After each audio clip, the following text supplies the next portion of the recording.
Bien-aimés dans le Seigneur, bonjour, bonsoir, selon l'heure à laquelle vous suivrez cette vidéo. Nous poursuivons notre partage que nous avons débuté il y a quelques temps que nous avons passé sur 1 Thessaloniciens chapitre 4 du 3e verset au 7e verset. Et donc, pour résumer un peu, nous vous invitons à lire la première vidéo pour ce même niveau d'information. Mais sinon, pour résumer, nous avons dit ceci. Paul a écrit ce chapitre 4 qu'il a adressé aux chrétiens de la ville de Thessalonique, qu'il avait évangélisé, parce qu'il avait constaté que ces chrétiens commençaient à avoir des attitudes et comportements de païens. Pourquoi? Parce que dans la ville Thessalonique était devenue une grande ville portuaire où les activités marchaient, les activités commerciales, les affaires, les business, les corps marchaient. Et les chrétiens, dans leur quotidien, commençaient à user de fraude, commençaient à user de cupidité dans les affaires, dans les business, commençaient à user de convoitise passionnée envers leurs frères chrétiens et envers aussi les frères du dehors. Voilà pourquoi donc Paul écrit ce chapitre 4. Dans ce chapitre 4, Paul interpelle les chrétiens de Thessalonique, donc les Thessaloniciens, pour leur dire que arrêtez ce comportement-là. N'ayez pas convoitise passionnée envers les autres, parce que ce sont des comportements de païens. N'usez pas de fraude envers les autres, envers vos frères. N'usez pas aussi de cupidité envers les autres, car le Seigneur tire vengeance de ces choses-là.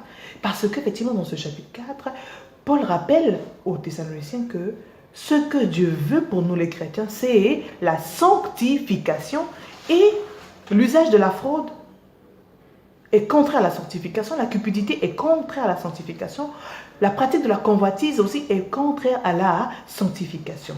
Et Paul, dans le verset 7, leur dit que si vous ne respectez pas tous ces préceptes-là que je viens de vous dire, toutes ces interdictions que je vous dis, sachez que ce n'est pas un homme que vous rejetez. Pour ne pas dire que ce n'est pas moi, Paul, qui vous dit ces choses que vous rejetez. Ce n'est pas mes conseils que vous rejetez. Mais vous rejetez Dieu qui vous a donné le Saint-Esprit parce que ce sont des choses qui ne sont pas conformes à la parole de Dieu, à ce que Dieu veut pour nos vies, qui n'est autre que la sanctification. Donc vous rejetez Dieu, et vous ne rejetez pas seulement Dieu, mais le Saint-Esprit qu'il a mis en vous. Parce qu'en ayant accepté Dieu, Dieu nous donne son Saint-Esprit. Et le Saint-Esprit nous interpelle, c'est nous parler par sa voix. Peut-être cette voix-là qui nous vient des fois dans le cœur, qui nous dit, ah, ça ne fait pas, c'est pas bon. Ah, ne use pas ne te compare pas comme ça, c'est pas bien. Le Saint-Esprit nous parle. Et le fait que les chrétiens donc, ne devaient pas mettre en exerce ces conseils, ces interpellations que faisait Paul, mais donc ils rejetaient donc le Saint-Esprit qui était en eux. Ok? Alors nous avons dit aujourd'hui, nous allons parler de notre contexte financier. Ça, c'était les chrétiens de Thessalonique, donc les Thessaloniciens, qui effectivement maintenant commencent à avoir ces comportements. On va se poser une question. Est-ce que nous aussi, chrétiens d'aujourd'hui, ne sommes pas confrontés à cela? Nous ne sommes pas confrontés à la convoitise passionnée? Est-ce que nous n'exerçons pas la fraude entre frères? Est-ce que nous n'exerçons pas la cupidité dans les affaires, dans les corps, dans les business? Je vais vous dire, on va reprendre les définitions pour qu'on se comprenne mieux. C'est quoi la convoitise? C'est le fort désir de possession. C'est l'avidité. Donc l'ardent désir, là, un désir immodéré, incontrôlé, de toujours vouloir posséder. Donc quand tu vois l'autre, là, quand tu vois ton prochain, ton voisin, ton collègue, ton ami, ton frère, il a tel truc, toi aussi tu veux posséder cette chose-là. Il fait ceci, toi aussi tu veux faire comme lui. Il a pu recevoir ceci, avoir tel avantage, toi aussi tu veux seulement. Donc cet ardent désir-là, immodéré de toujours posséder, parce que l'autre a telle possession, moi aussi. Parce que l'autre aussi a tel avantage, moi aussi. Parce que l'autre aussi a telle voiture, un voyage, toi aussi. Ce n'est pas de Dieu. Ce n'est pas de Dieu. Dieu n'aime pas ça. Alors, c'est quoi la fraude? Quand on est dans le verset, on a vu la fraude. Mais la fraude, c'est quoi? C'est l'escroquerie. La fraude, c'est quoi? La falsification. La fraude, c'est quoi? C'est la malversation. La tromperie. C'est ça la fraude. Mais la falsification, c'est falsifier, non? C'est le fait de falsifier. Mais de modifier en mal. Ce qui était bien juste, tu modifies un peu. Tu modifies en mal. C'est de déformer volontairement ce qui était bien. Ce qui doit être bien, toi, tu déformes ça un peu. Volontairement, dans le mauvais sens. La malversation, c'est quoi? C'est le détournement de fin. Dans l'exercice d'une charge qui t'est assignée, d'une tâche qui t'est assignée. Tu détournes les fonds, tu changes de chapitre. Ok? On va revenir, on définit d'abord. La cupidité, c'est quoi? C'est le désir excessif du gain et de l'argent. Oh, ya. Le désir excessif, donc ça veut dire exagérer quoi. Ça veut dire dans la vie, tous, normalement, la normalité des choses, tous on aime avoir des gains, tous on aime avoir l'argent parce que ça, comme on dit, c'est une nécessité. Mais dans la cupidité, c'est quoi? Ça devient excessif, excessif. Tout, faut seulement plus. Jamais satisfait, toujours plus. Même quand tu en as assez, c'est peu, toujours. À chaque occasion, dans une affaire où tu peux encore bouffer, tu bouffes. L'honnêteté dont effectivement parle Paul au verset 4. L'honnêteté, c'est quoi l'honnêteté? C'est un caractère instinctif de ce qui est conforme à la morale, conforme à la vertu. L'honnêteté, c'est quoi? C'est la probité dans son rapport à autrui. Donc, l'honnêteté, c'est le fait de se conformer, d'avoir une bonne morale. La vertu, ça veut dire aimer ce qui est bien, ce qui est juste. C'est ça l'honnêteté. Faire ce qui est bien, ce qui est juste. L'honnêteté, ce qui est conforme à la probité dans son rapport avec autrui. Donc, être bien, être juste par rapport à autrui, se comporter justement par rapport à autrui. Voilà. Bon, on va revenir pas. Tu es sûr que tu te comportes bien avec autrui, avec les autres? Tu es sûr?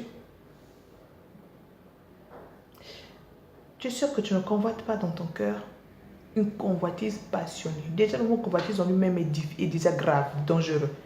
Un fort désir de passion. Maintenant, passionné, là, ça veut dire que, ouf, quand le mot passion s'agit, ça veut dire que c'est grave, mon frère. Ça veut dire qu'on peut même plus de tout. Donc, dès que tu regardes seulement, tu vois seulement les autres, tu peux pas, tu n'es pas à l'aise. Donc, tu n'as pas comme ça, tu n'es pas à l'aise, tu vas créer des situations, des trucs pour seulement aussi avoir. Il faut seulement que toi aussi, dès que toi, tu es dans le calme.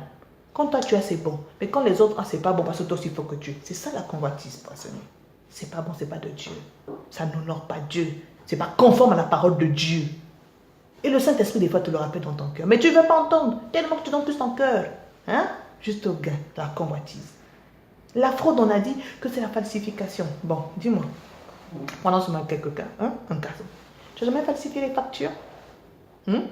Regarde, dans le cas de l'entreprise, dans le cas de la communauté chrétienne où tu es, dans le cas d'une association où tu es, dans un groupe où tu appartiens, chrétien ou non chrétien, voilà.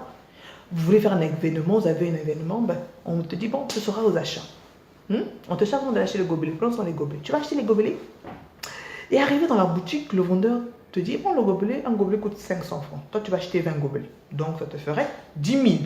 500 gobelets, 10 000. Pour 20 gobelets, c'est 10 000. Tu discutes, tu débats, tu dis, bon, j'achète quand même beaucoup de gobelets, fais-moi un prix. Tu discutes, on te fait descendre les gobelets à 400 francs l'unité. C'est-à-dire, donc les 20, ça te fera 8 000. Suivez bien. Vous le savez, vous tous me suivez quand même. Après, le vendeur te dit, bon, dans le reçu, là, que je te remets, la facture, je mets quoi? 8 000, le prix que tu vas me donner, le prix réel que tu vas me donner. Ou je mets 10 000, le prix normal, mais qui n'est plus normal. Deux choses. Soit tu vas lui dire, si tu mets 10 000, tu te dis, bon, mets 10 000 sur la facture, tu seras obligé, lorsque tu vas repartir, si c'est à l'entreprise que tu dois le rendre compte. Ou si c'est à l'église, tu dois les rendre compte. Ou si dans le cas de l'association, du groupe où tu appartiens, tu dois les rendre compte. Si tu mets 10 000 sur la facture, tu dis au vendeur de mettre 10 000 sur la facture, tu seras obligé d'aller justifier 2 000. Pour dire, ah, dans les 10 000, il reste 2 000, voilà les 2 000. Parce que si tu le montres, on va dire, ah, c'est de l'argent injustifié. Qu'est-ce qui se passe? On va comprendre que tu as caché. Ou tu vas lui dire, mais oui, mais ne mets pas 8 000 sur la facture, plutôt. Parce que s'il met 8 000, toi, tu seras obligé de remettre 2 000 à l'église. Mais toi, tu veux cacher 2 000. Tu as dit donc, mets 10 000. Quand le gars va mettre 10 000, entre-temps, tu payes seulement 8 000 au vendeur. Et les 2 000, tu mets quoi? Dans la poche. Dis-moi, tu n'as pas déformé volontairement dans le mauvais sens une facture? Parce que tu as payé combien? 8 000. Mais tu as demandé combien sur la facture? 10 000. Et les 2 000, tu as mis où? Dans la poche. On avance. Et ce n'est pas une malversation. Tu n'as pas détourné. Parce que les 2 000 devaient partir normalement dans la caisse. Puis tu achètes seulement pour 8 000 francs les gobelets. Il te reste 2 000 francs. Tu as détourné le chapitre. Les 2 000, tu as détourné le chapitre. On continue. On passe de cet exemple. La cupidité. Désir excessif du gain. Comme nous disent nos mamans là, nos mamans Congo, nos mémés Congo là. Nzoriambongo. L'envie de l'argent, pas moyen. Toi avec l'argent, 2 fois t'es. Dans les affaires, 2 fois t'es. On t'emmène à un marché là, tu vois le marché, tu dis, ah là là là. On te dit, bon, le marché là c'est 500 000, ça passe. On te dit, bon mon frère, le marché là pour te le donner, bon. C'est 500 000, tu me donnes 200 000 quoi. Ah mon frère. Le frère a réfléchi pour avoir ce marché, il a réfléchi tout, tu vas prendre 200 000. Même si tu prends 100 000 seulement. La cupidité dans les affaires. Après, je me dis, oui, mais Joseph, ce que tu dis, il y a la loi des marchés. Pendant la loi des marchés, aujourd'hui, on a les agents commerciaux. Aujourd'hui, on a les apporteurs d'affaires, qu'on parle aujourd'hui dans le commerce et tout. C'est un pourcentage qui revient 10%. Oui, je reconnais, il y a un 10% qui revient, d'accord. Mais les 10% là, normalement, quand c'est bien fait, quand c'est un porteur d'affaires, qu'est-ce qu'il fait un apporteur d'affaires? Qu'est-ce qu'il fait? On met ça dans ton contrat pour dire, voilà, tu auras tant de temps, c'est écrit. Quand c'est un agent commercial d'une société, c'est écrit dans son bulletin à la fin du mois, ça s'écrit écrit de une ligne qui va dire que voilà pour telle affaire que tu as pu amener, tes 10% sont là. Mais toi, quand tu prends ça, c'est écrit dans un papier. C'est au vu aussi de l'entreprise, que l'entreprise sait que toi tu as eu ça. C'est au vu aussi signé dans un document de l'assesseur où tu es dans l'entreprise, où tu es de l'église. Ce qui me fait mal, c'est même ceux qui font ça dans l'église, les amis. Les gens viennent participer, font des dons ou bien dans des cotisations. C'est pour que toi tu mets dans ta poche aussi. Arrêtons. On ne se moque pas de Dieu. Et même, après on dit, on est des chrétiens. Ça veut dire que dans notre comportement, on doit montrer qu'on est des chrétiens. Dis-moi dans ton comportement, la manière de faire, c'est chrétien. Les impôts viennent et te disent, les impôts de votre société dont ceci, ceci. Toi, tu es soit comptable, je ne sais pas quoi, bref, tout. Tu négocies, le gars donne des négociations, il te dit, bon d'accord, on va juste montrer que la société a des difficultés. Bon, une partie là, on va dire que encore vous pouvez s'en payer que tant de millions, tant de millions, tout le monde bouffe. Entre-temps, on donne à la société en disant que c'est 20 millions que la société doit payer. Mais nous, on sait, le gars des impôts va seulement déclarer 10 millions, va faire ses papiers, va seulement donner 10 millions là-bas aux douanes. Dans les autres 10 millions, tu te partages avec le gars des impôts. On va te dire non, c'est un corps que j'ai fait. Ah, mon frère, Dieu te voit. N'oublie pas, on a dit que Dieu tire vengeance de ces choses. Verset 6, 1 Thessaloniciens 4, 6, dit que Dieu tire vengeance de ces choses. Pourquoi? Parce que ceux que tu brimes dans les affaires, ceux que tu trompes dans les affaires, tes frères de même famille ou de même groupe ou des amis que tu trompes, mais ceux qui retournent dans leur cœur quand ils ont mal, ils disent, ce projet j'aurais pu voir, parce qu'eux ils auraient pu faire des choses, ils auraient peut-être aider leur famille, eux ils auraient aidé tout, ou bien c'est dans l'église qui ont participé pour faire cette chose, ils ont donné ça pour la gloire de Dieu, mais toi derrière tu profites. Mais ceux qui se disent, les regrets qu'ils ont, la tristesse qu'ils ont, la souffrance qu'ils ont dans leur cœur, mais ça va t'avoir, ça te poursuit. Tout le monde spirituel, c'est comme Abel. Et quand Caïn a tué Abel, mais le sang de Abel le poursuivait partout, il partait. Le poursuivait, les cris d'Abel le poursuivaient. C'est la même chose pour ta vie. Attention, ne bloque pas ta vie. Ne vois pas le présent d'aujourd'hui où aujourd'hui tu as les avantages. Aujourd'hui tu es en train de manger. Aujourd'hui tu as les copes. Tu as tous tes pourcentages. Tu vis bien. Oui, tu vois pas ça. Mais tu ne sais pas ce que tu es en train de bloquer dans ta vie. Arrête cette vie. Réponds-toi. Pour ceux qui me connaissent depuis des années, il y a 8 ans, 10 ans, ceux qui me connaissent depuis 8 ans, 10 ans savent. Moi, pour les affaires d'organisation, là, je suis très, très claire. Ah non, j'ai jamais aimé. Ah non, non. Ceux qui me connaissent savent. Je ne suis pas seulement aujourd'hui, ça le savent. Ils le savent. Excusez-moi, mes frères et sœurs. C'est bien la prospérité. Moi, je suis d'accord que les chrétiens doivent être prospères parce que Dieu nous emmène aussi à ça. Le Dieu compris est un Dieu prospère, est un Dieu de bénédiction. Mais les bénédictions, ce n'est pas au détriment des autres. Non. La prospérité, ce n'est pas lorsque l'autre souffre, tu es en train de tromper l'autre pour toi que tu gagnes mieux. Ce n'est pas ça, non. Dieu n'est pas dans ça. Excusez-moi. Emmenez-moi les versets bibliques, on va discuter. La parole de Dieu est claire. Ok? La parole de Dieu est claire. Je suis même.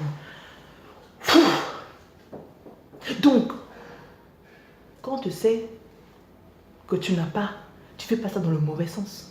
Dans les affaires, tu fais ça clairement. Les choses seront claires et nettes. Mais quand tu commences à cacher toi-même là, ça veut dire que tu reconnais. Tu reconnais. Et le Saint-Esprit qui est en toi, tu es un véritable chrétien converti, le Saint-Esprit va te le dire. Et quand il te dit, tu veux s'en faire, wow, arrête. Ok? Je crois qu'on a assez dit sur ce sujet-là. Et on va avancer. Que Dieu vous aide à vous repentir totalement, profondément.